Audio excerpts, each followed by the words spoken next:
Ja, fantastisch. Ik bedoel, ik ben heel verrast. Ik hoor net zo van in de picture staan, maar ja, deze dag maakt het maar, denk ik. Elke nien ken haar in Anjem. Juf Harmke van Peuterskwal het Boates plak. Na goed 34 jaar giet ze met pensioen.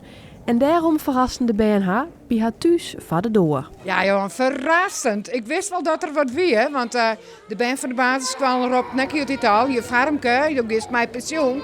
Nou, ik denk dat gaan ze net van hunzelf, dat het wordt ook praat. Maar dit is het dus. Het is omvlein, maar ik bedoel, ja, heel Anjem had ze wat bij mij op een peuter zitten, hè? Dus het is wel heel uniek. En dat ik dan van de morgen die vlagen al je zeggen die toen hingen, denk ja, als ik trakteer iemand, maar kan elk huis een zakje hingen. Maar dat Harmke nou met pensioen giet, dat betekent net dat ze haar hoeft te vervelen. Ik mag hier zeker nog even invallen, even een paar keer. En ik had er nog een baan en daar mag ik ook nog even blijven. Dus ik hoef net, echt net alleen nog tussen te zitten en ik aan geranium zak net.